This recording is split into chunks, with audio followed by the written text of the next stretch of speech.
কোথা থেকে বলছেন, কে বলছেন? আমি বিহার মালদা থেকে বলছি। ব্যাপারটা হচ্ছে যে আমার যদি একটু সমস্যাটা সমাধান করতেন খুব সুবিধা হয়। আপনার সমস্যাটা কি সেটা তো বলুন। আমার সমস্যাটা ম্যাডাম এই যে হাঁটুর যে মালটা আছে না, এটা খুব ব্যথা। হাঁটুর মালাইচকিতে ব্যথা, তার জন্য হাঁটুর ভেতরে নিশ্চয়ই কোনো সমস্যা হয়েছে। তো সেটার জন্য আপনি এক্স রে করিয়েছেন হাঁটুর? স্থানীয় ডাক্তারকে দেখাচ্ছি। না না, হাঁটুর এক্স রে করিয়েছেন? বুঝতেছি না তারা। আপনি আমার কথা শুনতে পাচ্ছেন? হ্যাঁ, শুনতে পাচ্ছি স্যার। আপনি হাঁটুর এক্স রে করিয়েছেন কি করাননি? আমি হাঁটুর এক্স রে এখনো করাইনি। তাহলে আপনার চিকিৎসাও শুরু হয়নি, আপনার ট্রিটমেন্টের এবিসিডির এও এখনো শুরু হয়নি।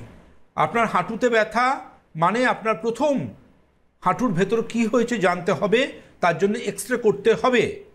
এক্স রে না করে আপনি যদি কোনো ওষুধ খান সেটা পেন কিলার, যাতে টেম্পোরারি আপনি একটু রিলিফ পেতে পারেন, কিন্তু অসুখের কারণ রয়ে যাবে।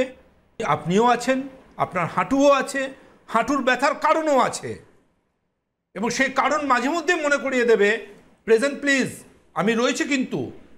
সিঁড়ি দিয়ে ওপর নিচ করার সময় মনে করিয়ে দেবো আমি আছি, ঠাকুর পুজো করার সময় মনে করিয়ে দেবো আমি আছি, শীতকাল এলে মনে করিয়ে দেবো আমি আছি।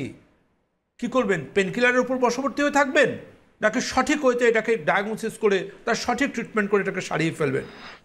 আপনার সিদ্ধান্ত। আমাদের ক্লিনিকে তো এমনও পেশেন্ট আসেন যারা হাঁটু অপারেশন করিয়ে তারপরে সাফার করিয়ে আমাদের ক্লিনিকে আসেন।